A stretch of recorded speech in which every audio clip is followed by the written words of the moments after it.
You're at the title. You may have seen last video. You've probably seen the thumbnail. You might have seen this video before. It's D&D, people. Let's go. Hi, I'm me, and I'm excited to show you the video. If you haven't seen the last video, check it out. I mean, I'm a YouTuber. I want you to deal with it. Let's go. This is Michelle.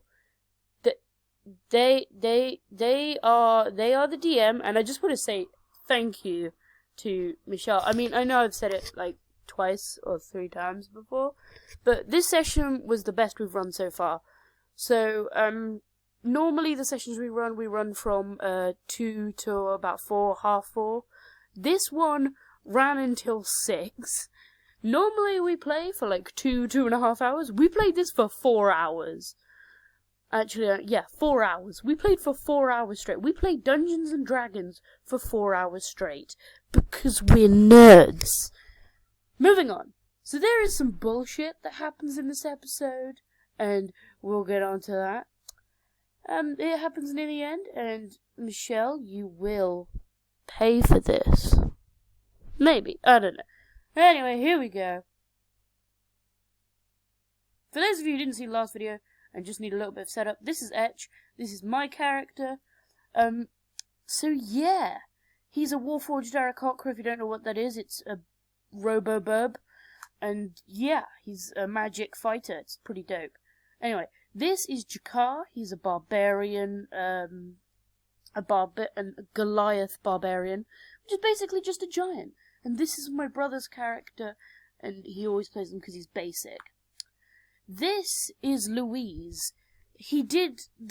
Louise, the player, the human person who was actually playing it, did give his character a proper name this time, but I didn't listen, so it's still Louise. Here we go. So last episode, if you haven't seen it, go watch it. Last episode, we left off on a rock that we so hilariously named Dwayne. For no reason whatsoever. There was no reason that influenced it. We didn't name it after anybody. We just did it because we are comedic geniuses. Moving on. So we were left right here on Dwayne in the middle of the ocean. And then we saw a boat. And we're like, hey, come here. And the boat starts coming towards us. And Louise recognizes this boat, kind of. But because he's an asshole, he didn't say anything.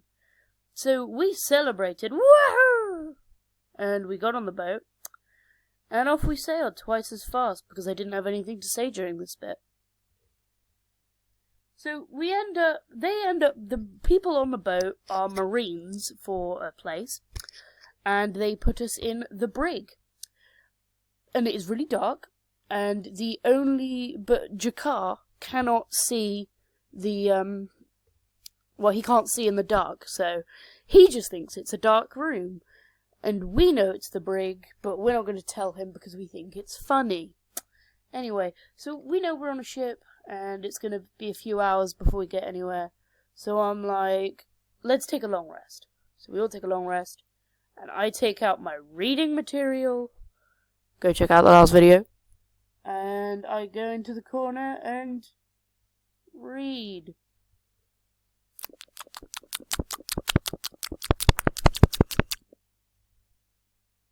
Anyway, so we end up in this town. I'm going to be using this picture a lot because I'm not lazy, you're lazy. Moving on. So they put us in this cage thing. It's on wheels. Michelle did tell us the name of it, but I forgot. And yeah, so as we're being paraded through this town, we realise that these people think we're pirates. They think that we are members of Alvida's crew. Go check out the last video. So they're throwing rotten fruit and veg at us. Look, I found a cool way to animate. It's called the animator tab. Catch! Yes, I caught the rotten fruit and veg. Because I didn't want to find a picture because I'm lazy. And no, you're lazy. And then anyway, I ate the fruit and veg. Etch did, because he's a Robo-Burb.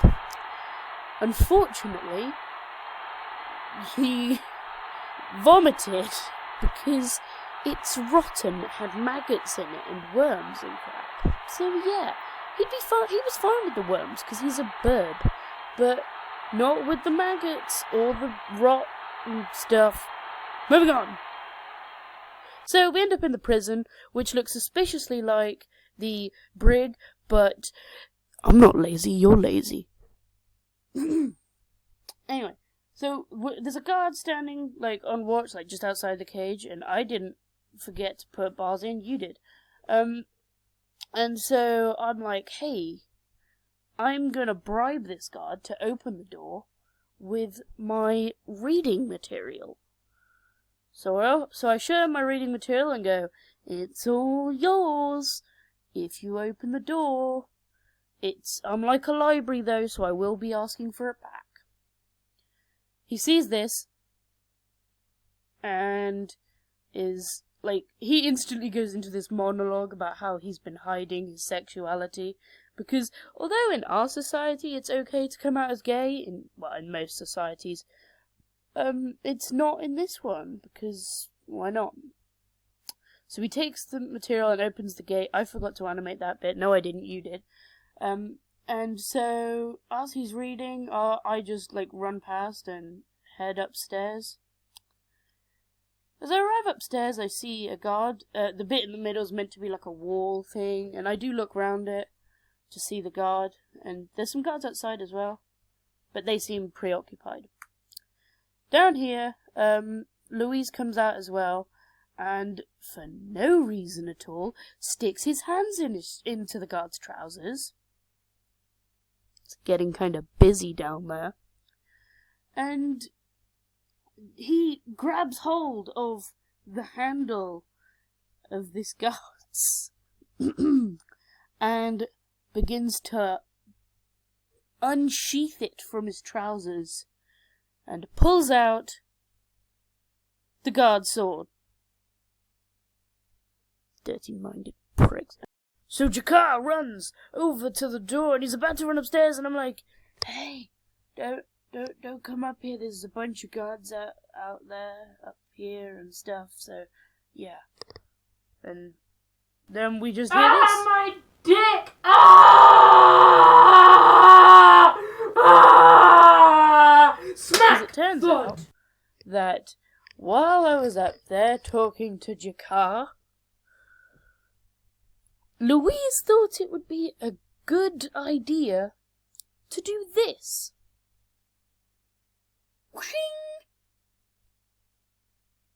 Which prompted the guard to do this. Ah, my dick! Ah! Ah! Ah! Don't worry, I've got this. Smack. Thud. Do you think anybody heard that? No, we're probably fine. Somebody heard it. It was this guy. So, he's coming around the corner, and I'm just trying to think of what to say, because, I mean, you know, and I have an idea.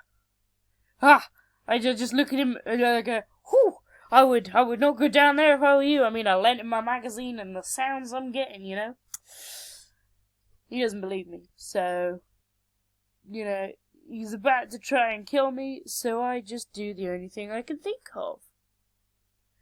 Prestidigitation! Shazam, motherfucker! And I soil his eyes. Hearing the scream, G'Kar runs upstairs and smacks him. Smack. And I'm just like, okay, thanks. I'm gonna go downstairs and retrieve my reading material. So I go downstairs, and Louise, hearing this, comes upstairs and is like, yeah, okay, we're gonna go. And I come downstairs to this side, and I shed a tear of oil, you know, for my lost reading material. But I just think to myself, it's fine. I'll stick it back together later. I'll find some white sticky stuff somewhere. So I pick it up. I also pick up the guard's penis, which was cut off. It was only an inch was cut off though, but it's still good. It's still fit for my purposes. You'll find out what they are later. I rolled an 18 while I was searching for the penis, which was still clutched in the hand of the guard, by the way. and I also see a crack on the wall. Unfortunately, Etch is completely blind with rage at the moment about his reading material. I mean, I know he's going to stick it together later, but I mean, a stuck together magazine isn't the same. I mean, reading material isn't quite the same as an unslashed to pieces one. So he does the only thing that comes naturally to... Oh, right. Also, he picks up the guard's rifle, which we give an inappropriate name to him because we're children. We name it the Ejaculator! Because we're children. Moving on. So, Edge does the only thing that comes naturally to him. Louise!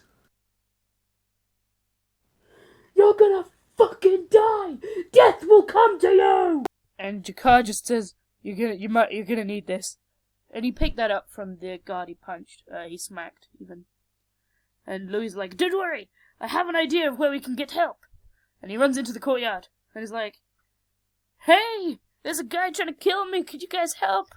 And they all turn around and they're like, back to your cell, pirates! Pirate? There's only one of you.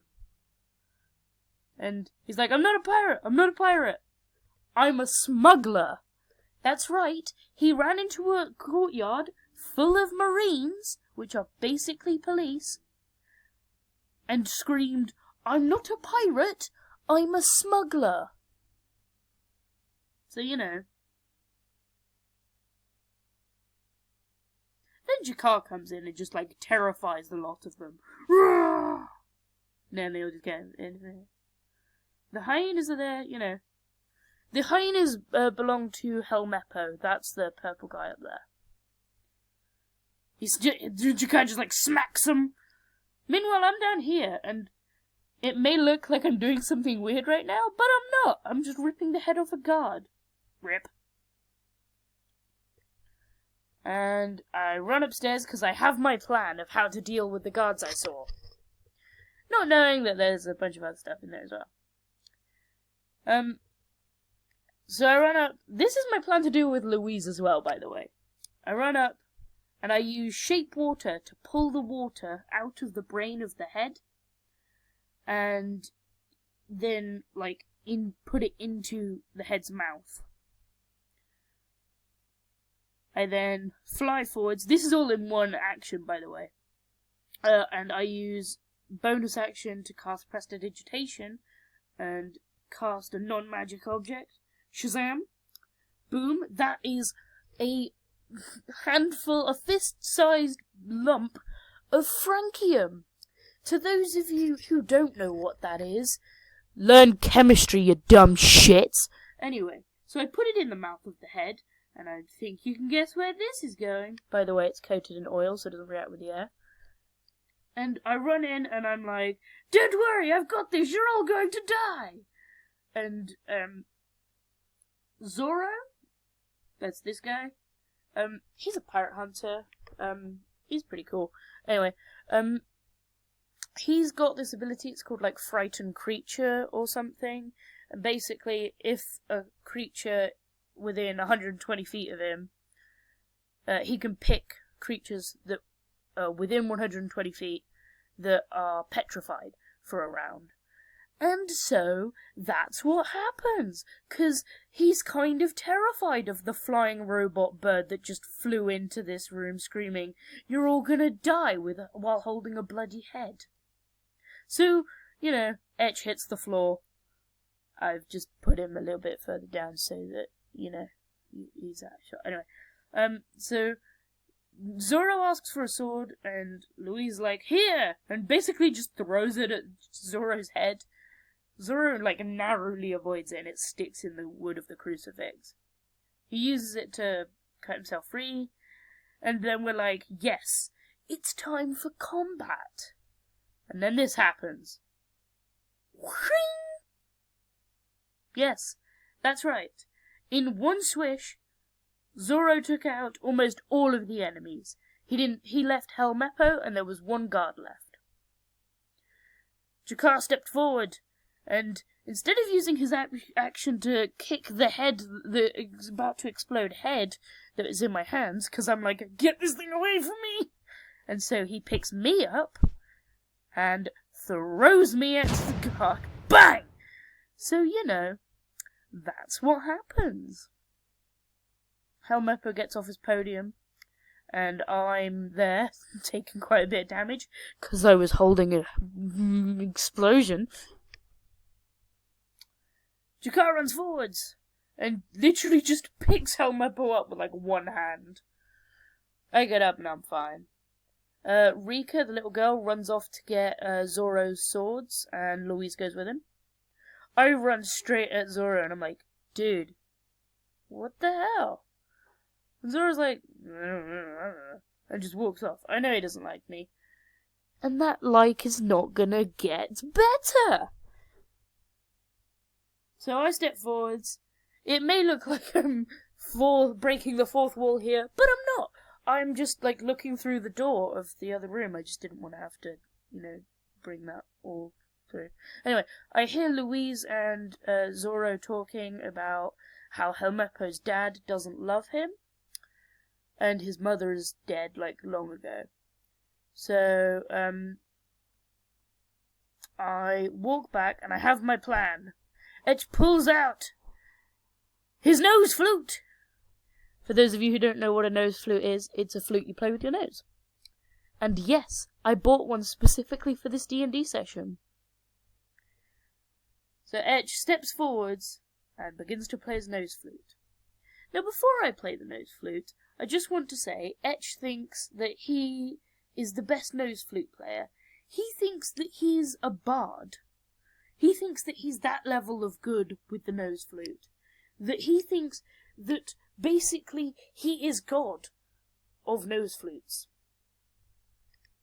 And I shall let you be the judge of that, as he steps forwards, looks directly in the eyes of Helmeppo, and says,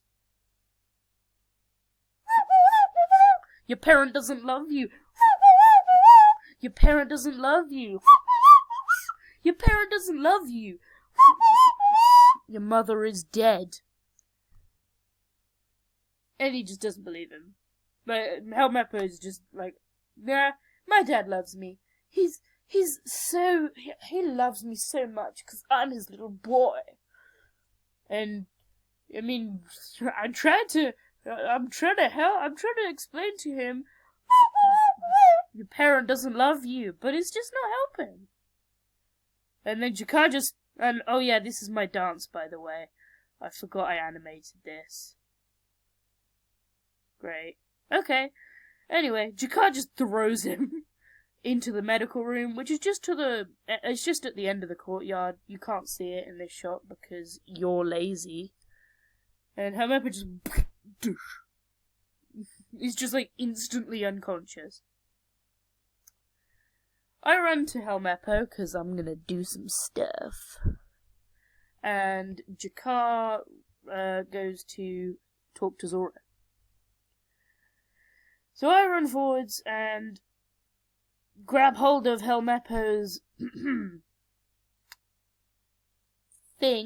appendage, and start twisting. This quite obviously shocks Helmeppo.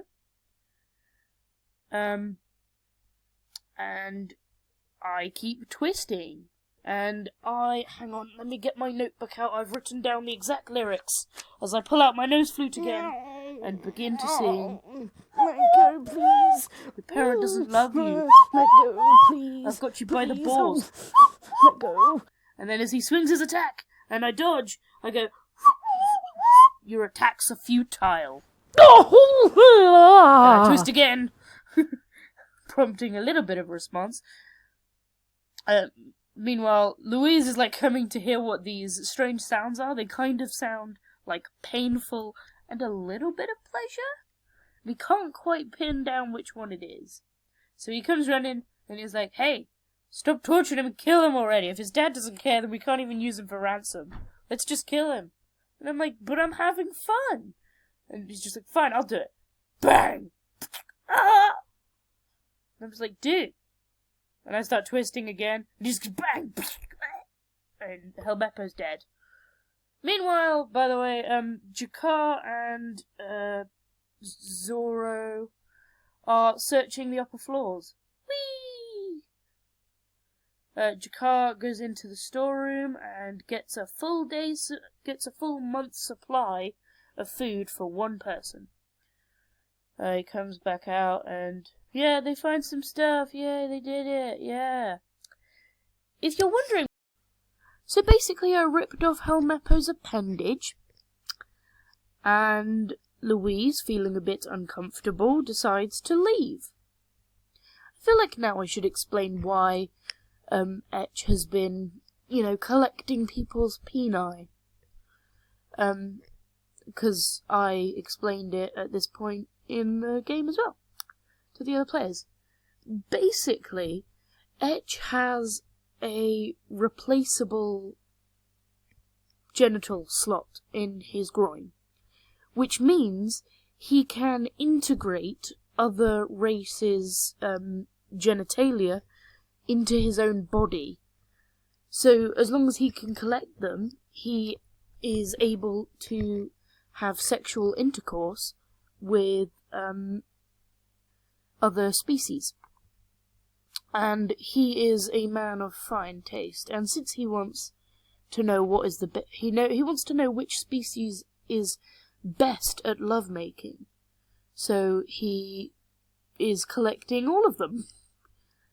And that's just what he does. There's no harm in that, is it? Other than when he, cuts people's penises off. So yeah. I hope you're not freaked out by that. It's cool if you are. The other players, a few of them were. So yeah. He's just going to put that away for later. And off we go. So at this point, we're free roaming, which just means, there's no combat going on. So we can just, choose where to go. I choose to go check out the crack down in the basement. In the dungeon, prison, whatever. By the way, Rika, the little girl, is talking to Louise, telling him what happened, and I hear a little bit as I'm going past. Rika's mother recently died from, I think it was from an animal attack. Basically, Helmeppo's hyenas attacked her, and he blamed her, but Zoro protected her, and he is her hero and all that crap, chivalry or whatnot. And so, Zoro challenged, somebody, Helmeppo and Zoro. Basically, Zoro said if he could last 3 months or something on the being crucified, then Helmeppo would let them both live, the little girl live. Or something. I don't know. It was kind of hard to keep track of. There was a lot of other stuff happening. So yeah. Basically, Rika's mother died recently, and Rika, to help Zoro with his crucifixion time, she is making him food and bringing it to him. Unfortunately, she is cursed to make only any food she touches with her hands is instantly poisoned with her own special poison. So she makes him rice balls and gives them to him out of the kindness of her heart, and is actually poisoning him while doing so. So, But Zoro only did it because he just wanted to help. He doesn't actually love Rika in any way. So yeah. Anyway, Edge comes down here and inspects the crack. And he touches it and feels it. Okay, anyway. He can feel, like when he knocks against the wall, he can feel it's hollow. Just like my brother's head.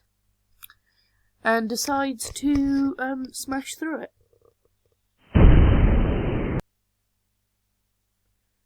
He finds on the other side of the wall a secret room. It takes him a little while to get down, you know, there's like cobwebs and stuff in the way. And he finds a chest. And in this chest, he finds a mystical fruit. A quick history and arcana check tells me it's called a devil's fruit. And if you eat it, you will gain some sort of powers. I didn't know what powers, but yeah, it will give me powers. So I think that's pretty cool, and so start making my way out. And Louise is calling me out as well. He wants to talk. He's there waiting for me. He's like, we need to talk. Meanwhile, Zoro and Jakar have gone up to the roof and are starting to smack face. The big statue and the guy on the far left are called Axehand Morgan. I have been specifically told to call it Axehand Morgan, so I will. And, yeah, it's pretty cool. So the big thing in the middle is a statue that was being erected by the 3 guards on the right. And Helmeppo is the son of Axehand Morgan. So yeah, that's why they're wearing similar clothes and have similar hair. Anyway, so in this fight, Jakar's like, smack! Smack! Unfortunately for Jakar, when he smacks the last one puts him over the edge on the end of a cannon. Basically, during the fight, he ends up on the end of a cannon, making dex saves. And then Zoro swishes, and as he slices his sword called the Road to Harmony, I think. Hang on, I've got it written down here. Let me check my notes. Yes, it's called the Road to Harmony. But as the blade, rips through Axehand Morgan's body, Axehand Morgan turns to dust, and basically, it's kind of a mix of Infinity War and Sirius Black from Harry Potter. You know, in the movie where he's standing in the arch and he just kind of leans backwards and kind of floofs up into nothingness. It's like that. It's like a mix of turning into ash and that. So yeah, we call it the Infinity Blade because that's what it is. Meanwhile, I'm like, Louise is like, hey, let's put aside our differences and be friends. I agree to this on these terms. We both eat part of the dragon fruit right now together at the same time. Michelle has explained that only one person can get the powers from the dragon fruit, from the devil's fruit even. So yeah, we rip it into two halves, and we put it up to our mouths, and we both chomp down. Now, just to make sure that you're aware and understand, these powers they're not just awesome powers that you get. They come with a price. If you go into water, if you go any deeper than your knees, you'll which is 1.5 feet, maybe 2 feet. And if you go any deeper than that, you'll instantly lose control of your body and just drop. And then if you spend too much time in the water, you'll have a heart attack. So yeah, I want the powers because I can fly and I'm quite happy on land. Anyway, but Louise, on the other hand, is a Triton, a water elf. So if he gets the powers, then, well, he can't go home ever again. So naturally, Louise gets the powers. And also, from eating that dragon fruit, we both immediately throw up. Fuck, okay.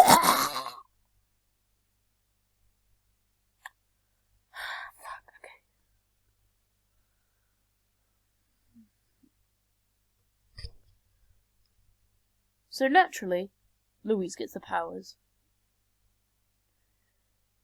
As we both start to contemplate this, we both throw up. Because that devil's fruit has been under there for gods know how long. So, yeah.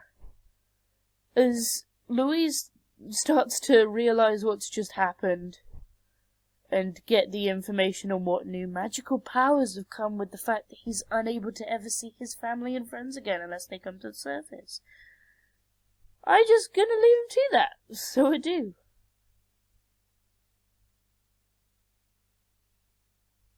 Anyway, so as I come upstairs, I see Rika. She seems to be on the verge of tears. She's had a hell of a day. It's not been long since her mother passed, and her hero, Zoro, has been crucified for the past few weeks, and she's been secretly slipping him food that she doesn't know is poisoned. Actually, she might know, I'm not sure. I don't think she knew that Zoro's food was poisoned. So, yeah. Anyway, Etch decides that the best thing for him to do is to help her cheer up a little, and decides to play her a ballad of sorrow and, a true power ballad to help her move on from her mother's death and Zoro's. Zoro doesn't love her, just to clarify. Zoro was doing it because he's Zoro and just saw this girl, being attacked. So he doesn't love her or anything. And this is what Etch's ballad sounds like. Your mother is dead. Your hero doesn't love you. You're a little bitch. Hearing this, she instantly walks over, angry, tears streaming down her face, and stabs him with her dagger.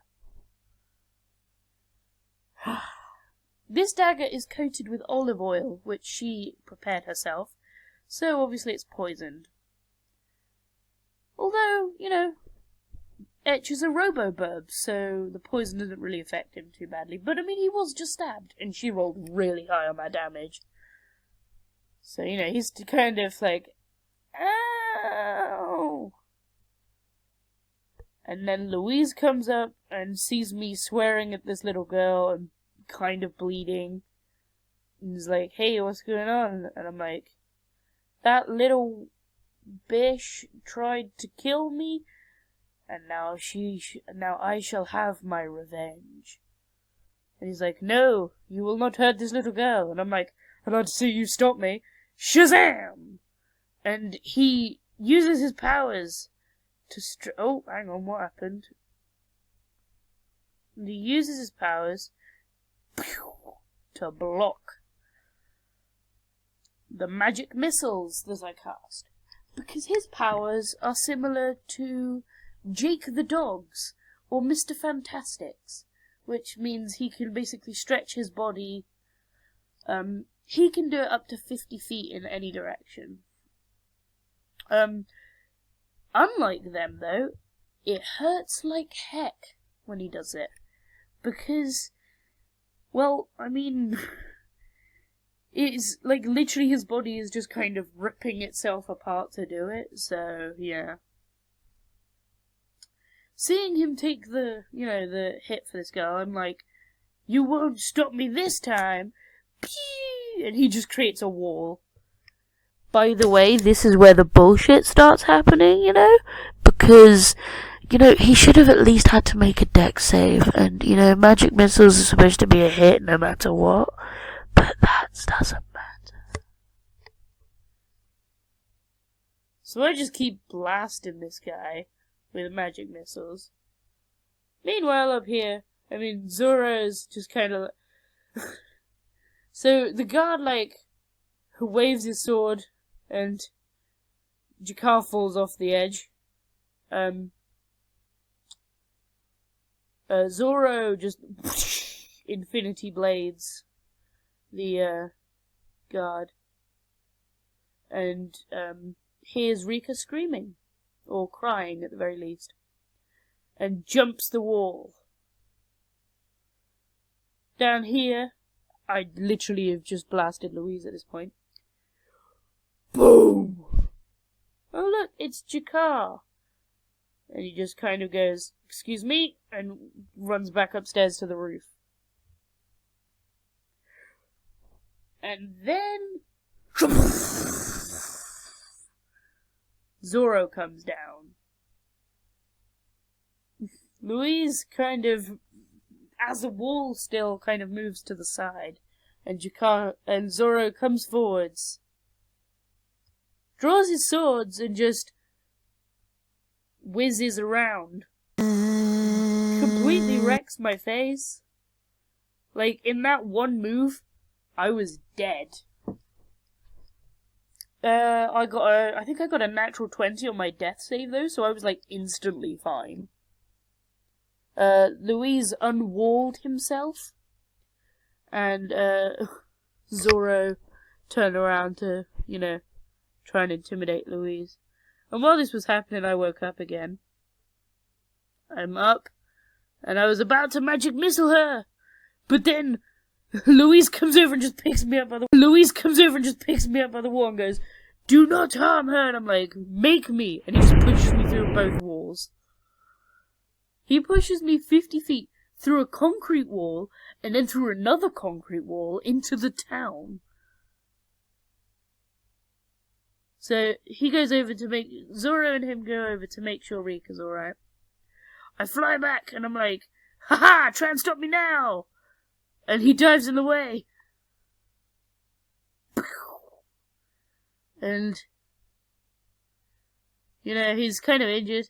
And then G'Kar comes back and he steps in between us as he sees Zoro going for his swords again. And he's like, "What's going on here?" And then while Zoro and Rika and Louise explain what's going on, that I'm trying to kill this child, this little girl, by blowing her up with magic, I'm just gonna, back it up, And, yeah, I'm just backing up. Louise is kind of injured now because of blowing him up with magic a couple of times. Oh, yes, and then I Shazam out of there, using Prestidigitation to make a shower of sparks in the hole.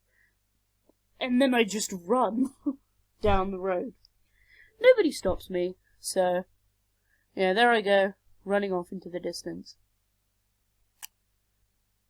Back here, G'Kar takes their side in the argument. Like a dick. And then, they have a long rest, and they decide what they're going to do with their time. Louise goes to the library to study some magic, and gets to level up in a magic class, and chose Cleric. Interesting choice. G'Kar just kind of wanders the town, just looking for something to do. Etch, on the other hand, what he's doing is something fun.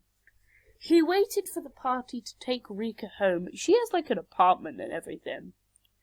And so when they get to the apartment, Etch is approximately 120 feet away. That's number's got no significance to anything. And, yeah. By the way, Rika's just a little girl. She's got 3 HP as her max. So, anyway. So the party leave her there. And I'm like, I wait for everybody to leave. And I magic missile the place. And then something flies out and hits the street. And then I'm like, Michael, what is it? And it's Zoro. And I'm like, but I waited for everybody to leave. This is the bullshit that Michael pulls.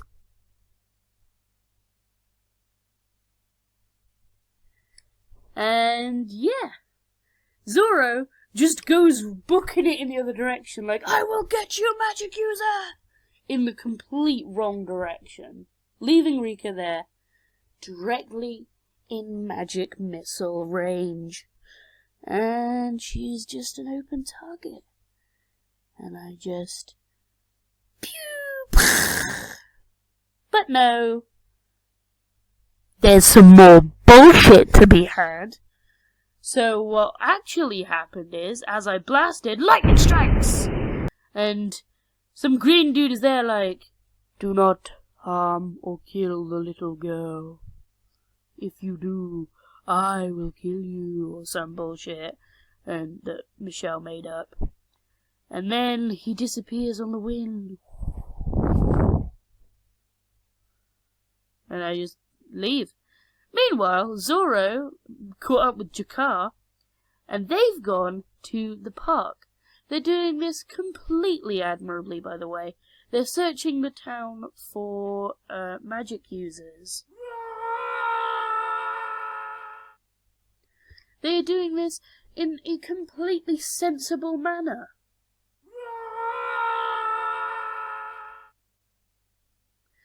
They are finding suspects and questioning them.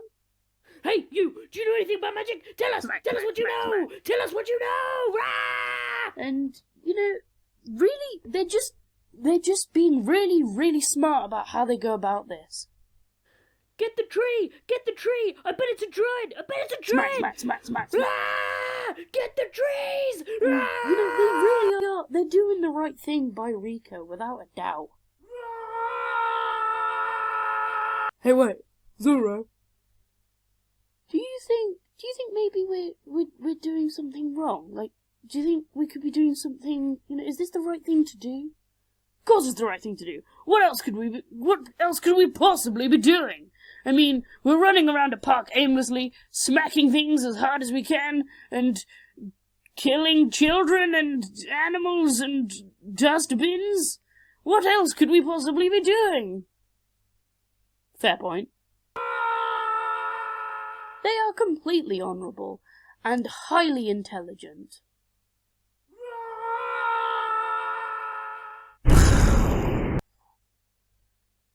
Kill the weather! Yeah, get the weather! Yeah, okay, I might be bullshitting now. And, you know, as a party, they end up going to the docks together to try and escape the Marines, because there are more Marines out there. So they throw a torch on one of the boats, and as it sinks, they see a little ghost girl there, just sitting on the side of the boat, swinging her legs, watching the party as the boat she's on sinks into the water. Well, that was probably plot. Never mind. And they get into the other boat, and they sail away as a happy family of 4, you know, because they had to take Rika with them, and Zoro decided to go with them, because apparently some evil person was trying to kill her. Who could that be? And if you're wondering what happened to Etch, well, he was walking down the street, you know, just singing his songs. I tried to kill a kid today. I blew up a building. I did a lot of stuff. I sang a couple songs and released the love of all families. And one day I shall have my revenge on that little girl, and they will all die. Unfortunately for Etch, there were Marines in the town, and they surround him. There were 12 of them. There are only 5 here because you're a lazy animator. Not me, you. So, what is Etch to do in this situation, surrounded by guards? And, you know, he does the only thing he can think of, you know. He was going to attack them, but then Michelle started saying there are 12 of them. So he falls back on his handy-dandy cantrip, prestidigitation. He uses the minor illusory abilities that it gives to give himself the illusion of flames in his eyes, fangs in his mouth, and horns sprouting from between the joints in his head. And he just roars at the guards. Do not follow me. If you do, I shall end your lives. And then he flies away.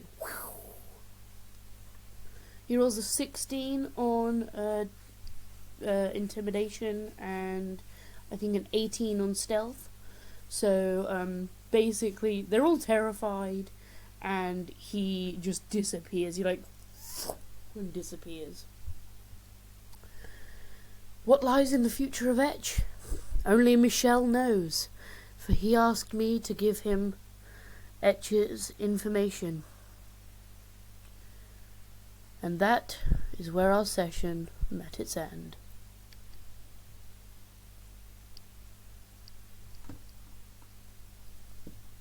Okay everybody, thank you for watching. This is another session. The video is over now, so feel free to leave. I'm just going to talk for a little bit because it's my video and I can do what I want. I might also play a bit of nose fluting, so excuse me. So if you enjoy my nose fluting, feel free to stay. Let's see if I can play a song on this. What song should I play?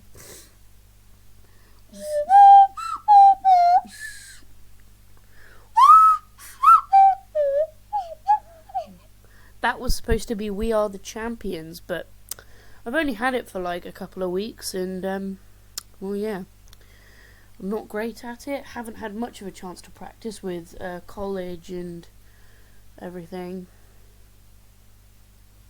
Fair enough. Sorry this is coming to you a bit late. I am lazy, and also we are going to start running sessions every week now, I think.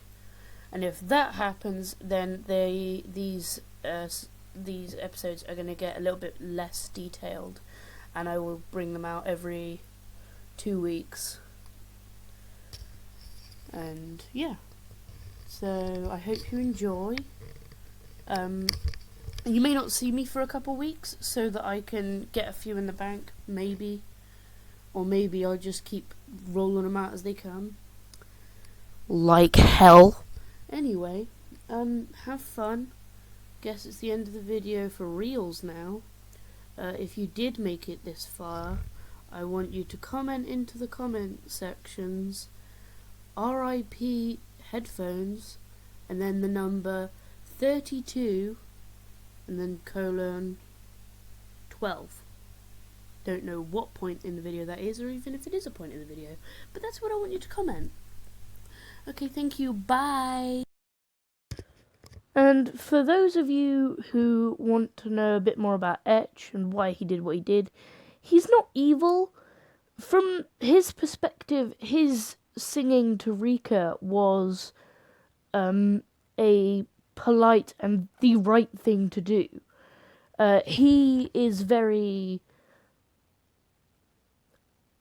I don't want to say autistic, but that's very much what it's like. I myself am also autistic.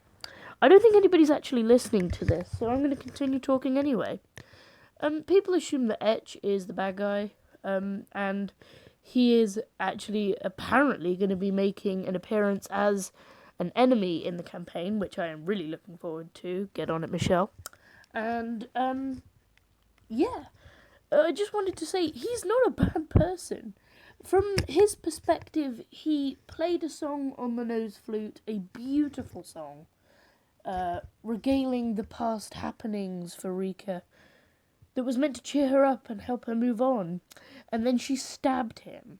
I mean, I, as a human being, can understand what her actions and all of that. And I understand how Etch could have done other things. But Etch, as a character, doesn't know that. So, yeah, just wanted to make that clear.